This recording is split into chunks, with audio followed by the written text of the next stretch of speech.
final offensive side eye.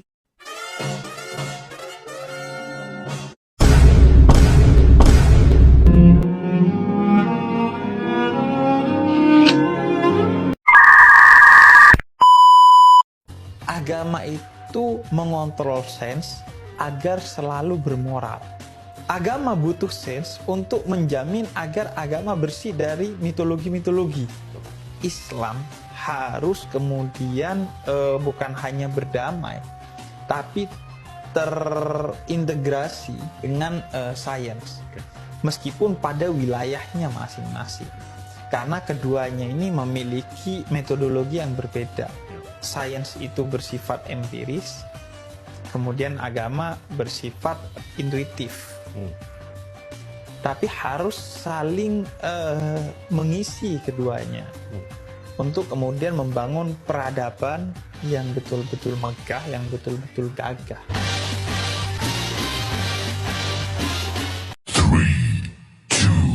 3, 2, 1.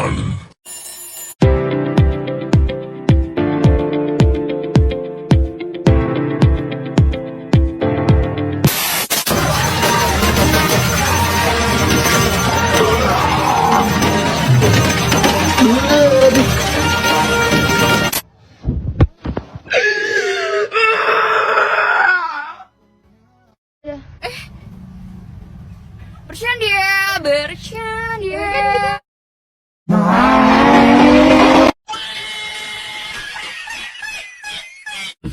Kita tak tahu siapa. Kalau tak tahu, maka tak kenal. Kalau tak kenal, maka tak cinta.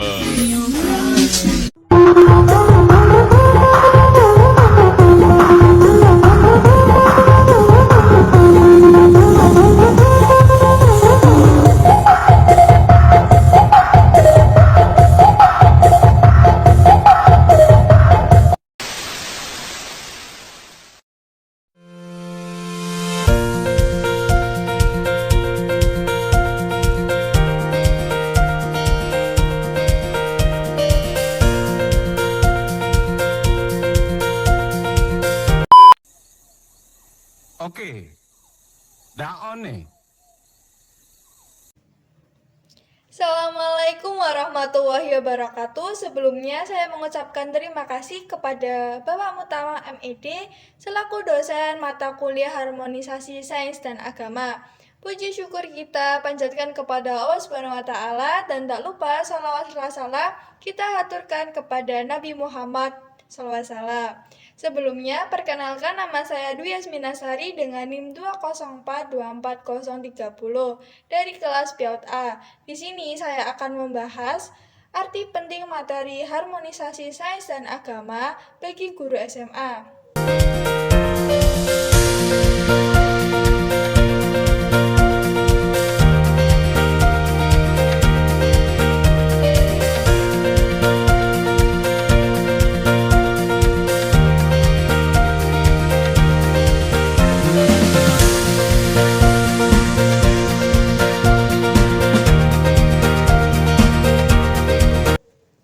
Nah, menguasai materi harmonisasi sains dan agama sangat penting bagi guru SMA karena dapat membantu menciptakan pembelajaran yang integratif dan relevan bagi siswa. Nah, di sini ada beberapa alasannya. Yang pertama, keterkaitan ilmu dan spiritualitas. Siswa dapat memahami bahwa sains dan agama tidak selalu bertentangan, melainkan bisa saling melengkapi. Contohnya, dalam pelajaran biologi, guru bisa menjelaskan tentang proses penciptaan makhluk hidup dengan merujuk pada konsep-konsep dalam agama. Dan juga sains menjelaskan fenomena alam, sedangkan agama memberikan makna dan moral di baliknya. Yang kedua ada pengembangan karakter dengan mendorong sikap kritis. Guru yang menguasai harmonisasi dapat membimbing siswa untuk berpikir kritis tentang isu-isu yang berkaitan dengan sains dan agama.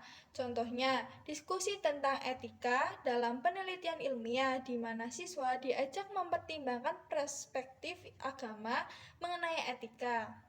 Siswa belajar untuk menghargai ilmu pengetahuan sekaligus nilai-nilai spiritual yang penting dalam membentuk karakter mereka.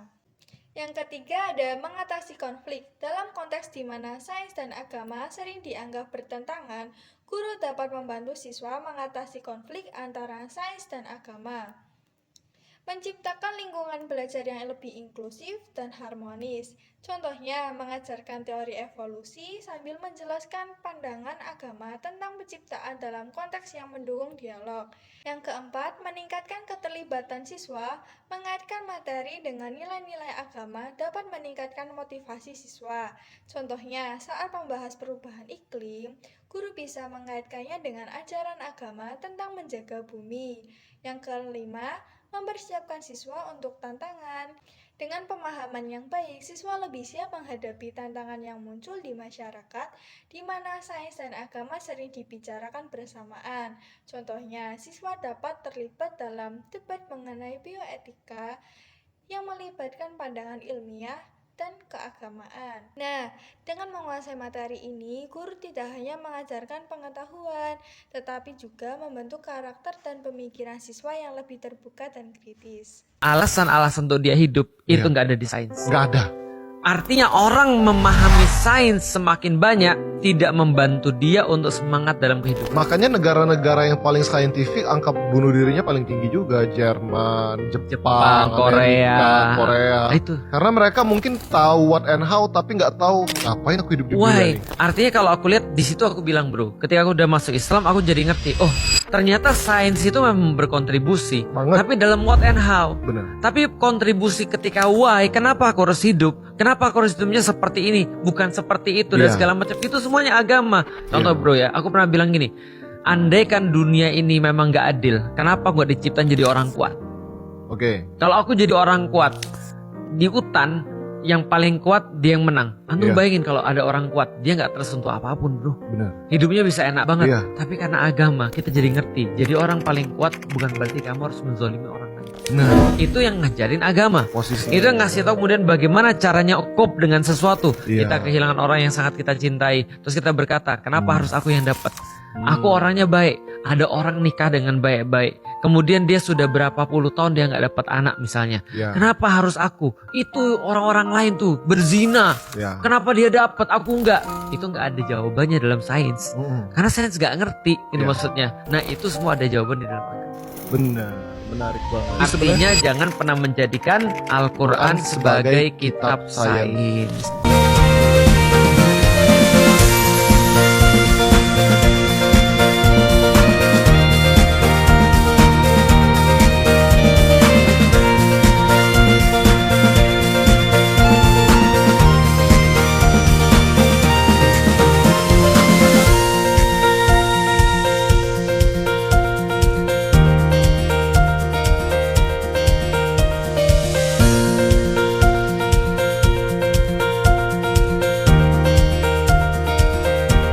Harmonisasi sains dan agama merujuk pada upaya untuk menciptakan keselarasan antara pemahaman ilmiah dan ajaran agama, sehingga keduanya dapat saling melengkapi dan tidak dianggap bertentangan.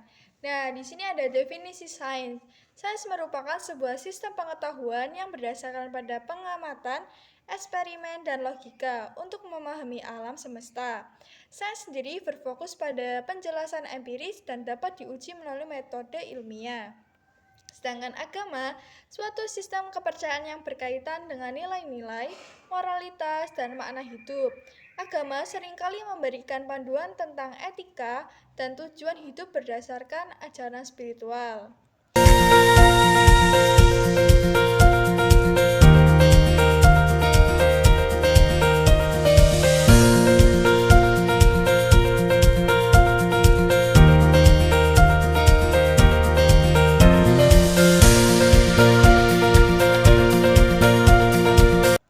Nah, di sini ada prinsip-prinsip harmonisasi. Yang pertama ada komplementaritas.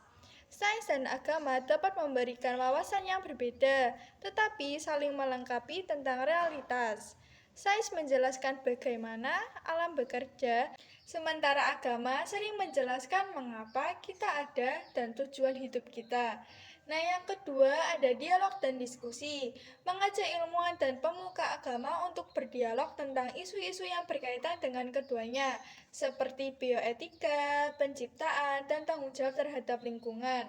Yang ketiga ada menghindari konflik, membantu masyarakat untuk melihat bahwa banyak aspek sains dan ajaran agama tidak bertentangan, melainkan dapat bersinergi.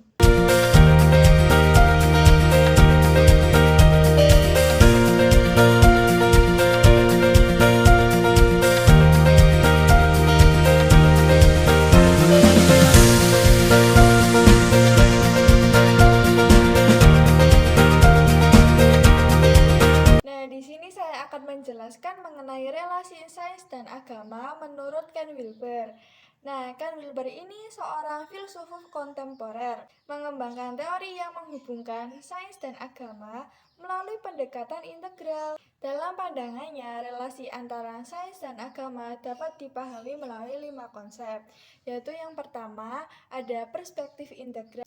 Nah, Wilber menekankan pentingnya melihat pengalaman manusia dari berbagai perspektif, seperti perspektif fisik, mental, emosional, dan spiritual. Ia percaya bahwa sains memberikan wawasan tentang aspek fisik dan mental, sedangkan agama menangani dimensi spiritual. Nah, yang kedua ada 4 kuadran. Wilber menggunakan model 4 kuadran seperti subjektif, objektif, kolektif, dan individual untuk menggambarkan pengalaman manusia. Sains seringkali berfokus pada kuadran objektif, sedangkan agama lebih menekankan kuadran subjektif. Yang ketiga, ada pengetahuan berlapis. Ia berargumen bahwa ada berbagai jenis pengetahuan yang valid, dan setiap disiplin, baik sains maupun agama, memiliki peran dan tempatnya masing-masing dalam memahami realitas. Nah, yang keempat ada evaluasi kesadaran.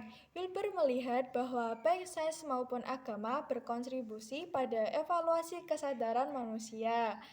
Sains membantu manusia memahami dunia fisik, sementara agama membantu membangun kesadaran moral dan spiritual. Nah, yang terakhir nih, nomor 5, ada kesatuan dan keterhubungan. Dalam pandangan Wilber, sains dan agama tidak bertentangan, tetapi seharusnya saling melengkapi. Keduanya dapat membawa pemahaman yang lebih dalam tentang keberadaan dan pengalaman manusia. Nah, melalui pendekatan integral ini, Wilber berusaha menciptakan dialog antara sains dan agama, mengakui bahwa keduanya bisa berkontribusi pada pemahaman yang lebih holistik tentang kehidupan.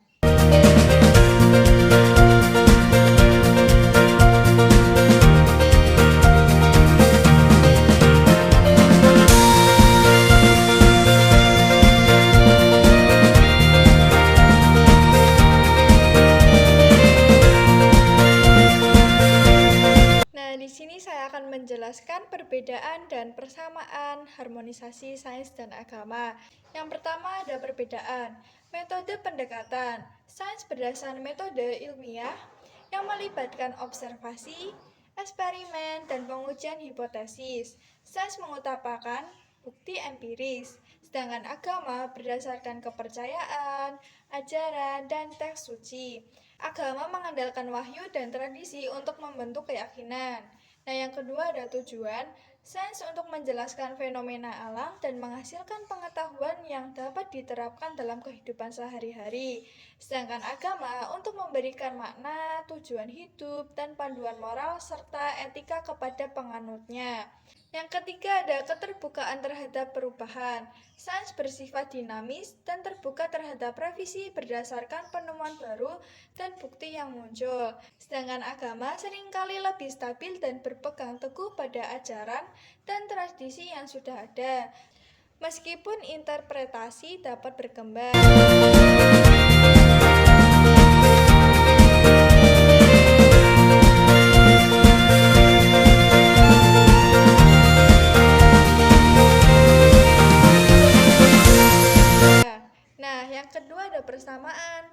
Persamaan yang pertama, mencari kebenaran. Keduanya memiliki tujuan untuk mencari kebenaran.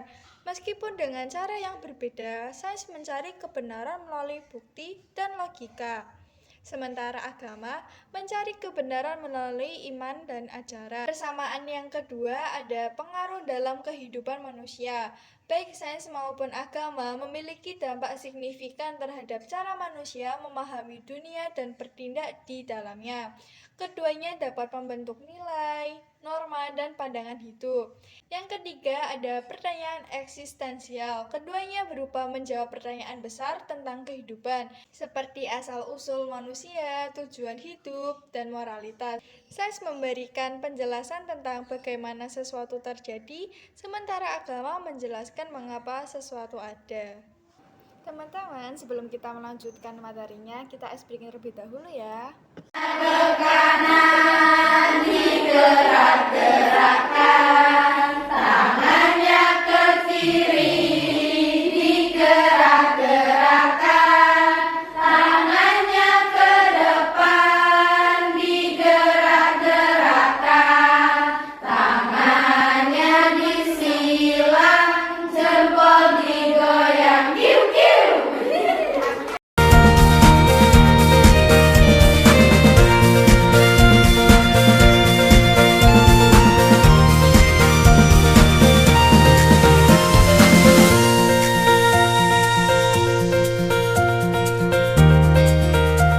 Selanjutnya ada pentingnya harmonisasi sains dan agama bagi guru.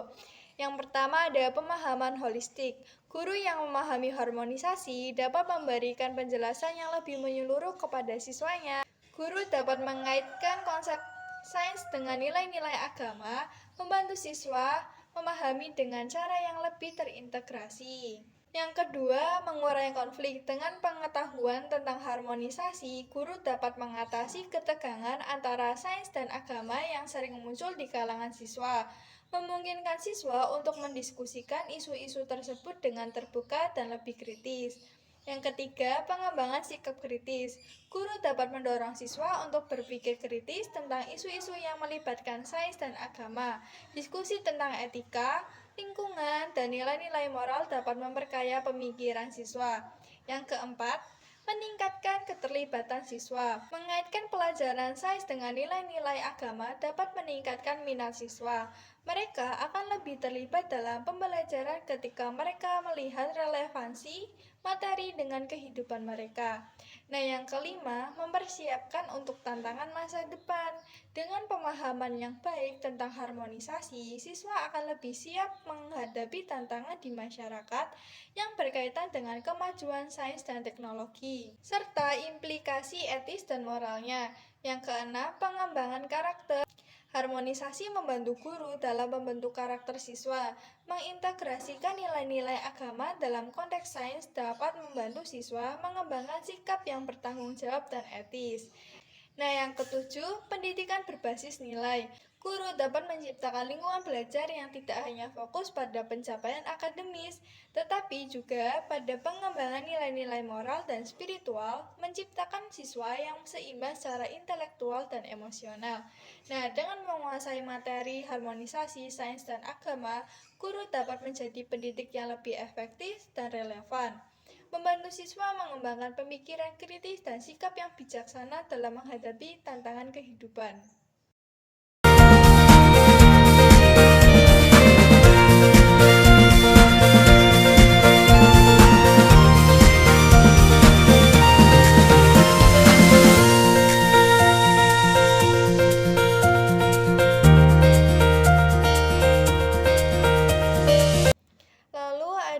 Contoh penerapan pembelajaran dan metode pembelajaran. Yang pertama ada biologi dan etika. Materinya yaitu teori evolusi. Penerapannya pada saat mengajarkan teori evolusi, guru dapat mengaitkannya dengan pandangan agama tentang penciptaan. Diskusikan bagaimana berbagai keyakinan dapat memahami asal-usul kehidupan. Mendorong siswa untuk melihat hubungan antara sains dan ajaran agama. Nah, yang kedua ada fisika dan ajaran moral. Materinya yaitu hukum Newton tentang gerak, penerapannya pada penggunaan konsep aksi dan reaksi untuk membahas tentang konsekuensi dari tindakan. Nah, ajak siswa berdiskusi tentang bagaimana tindakan kita atau aksi memiliki dampak reaksi pada lingkungan dan masyarakat, merujuk pada ajaran agama tentang tanggung jawab sosial. Nah, yang ketiga ada kesehatan dan prinsip agama. Materinya yaitu tentang nutrisi dan kesehatan. Penerapannya pada saat mengajarkan pentingnya pola makan sehat, guru dapat mengaitkannya dengan ajaran agama tentang menjaga tubuh dan kesehatan. Diskusikan bagaimana berbagai agama mendorong perilaku sehat dan menjaga lingkungan. Nah, yang keempat ada geografi dan tanggung jawab lingkungan. Materinya yaitu pada perubahan iklim. Penerapannya diskusikan dampak perubahan iklim dengan mengaitkan pada nilai-nilai agama tentang menjaga bumi. Ajak siswa untuk berbagi cara-cara yang dapat mereka lakukan untuk menjaga lingkungan berdasarkan ajaran yang mereka percayai. Nah, yang kelima ada sosiologi dan nilai-nilai agama. Materinya yaitu tentang perilaku sosial dan komunitas. Penerapannya pada perilaku sosial dan komunitas yaitu bahas tentang pentingnya kerjasama dan solidaritas dalam masyarakat. Kaitkan dengan ajaran agama yang mendorong penganutnya untuk saling membantu dan mendukung satu sama lain, serta peran komunitas dalam pembangunan sosial.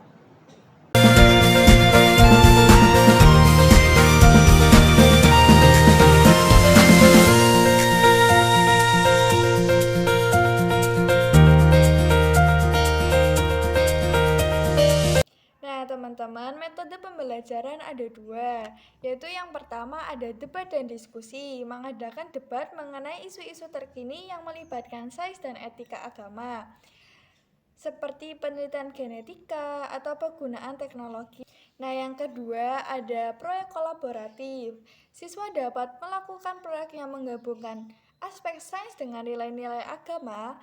Misalnya, membuat kampanye lingkungan yang mencerminkan prinsip-prinsip dari agama mereka. Nah, dengan mengintegrasikan materi sains dan agama dalam pembelajaran, guru dapat membantu siswa memahami kompleksitas dunia serta membentuk karakter dan etika yang kuat.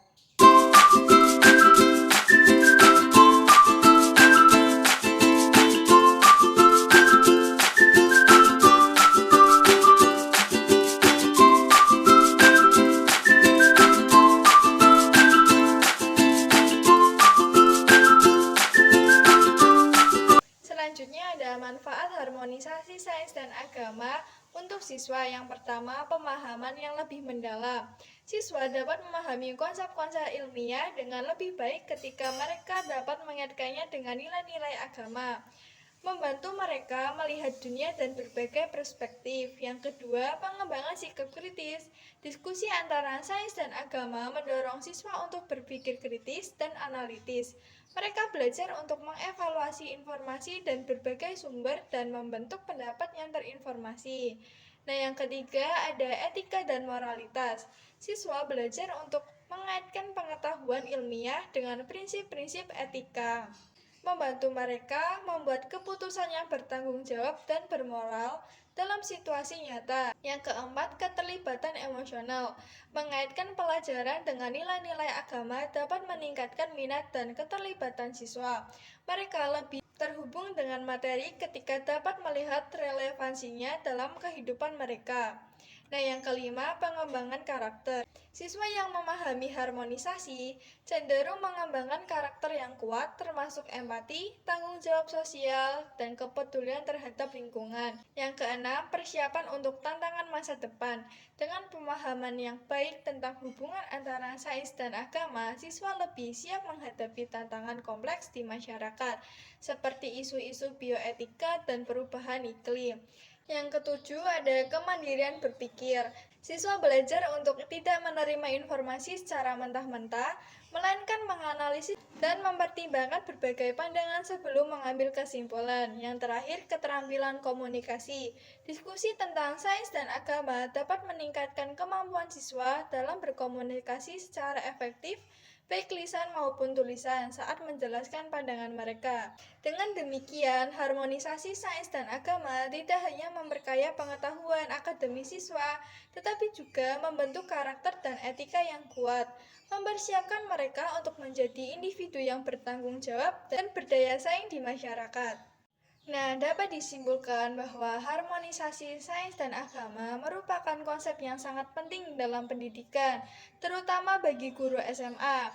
Dengan memahami dan menerapkan harmonisasi, guru dapat menciptakan lingkungan belajar yang lebih inklusif, di mana siswa tidak hanya mendapatkan pengetahuan ilmiah, tetapi juga nilai-nilai etika dan moral yang berasal dari ajaran agama. Melalui pendekatan harmonisasi sains dan agama, siswa dapat mengembangkan pemikiran kritis, sikap bertanggung jawab, dan keterampilan komunikasi yang diperlukan untuk menghadapi tantangan di masa depan. Selain itu juga, harmonisasi membantu siswa melihat dunia secara holistik, menghubungkan pengetahuan dengan nilai-nilai yang mereka anut. Oleh karena itu, penting bagi setiap pendidik untuk menjadikan harmonisasi sains dan agama sebagai bagian integral dalam proses pembelajaran. Dengan cara ini, kita tidak hanya mendidik generasi penerus yang cerdas secara akademis, tetapi juga yang memiliki integritas moral dan kesadaran sosial. Sekian dari saya, apabila ada salah kata maupun perbuatan, terima kasih. Wassalamualaikum warahmatullahi wabarakatuh.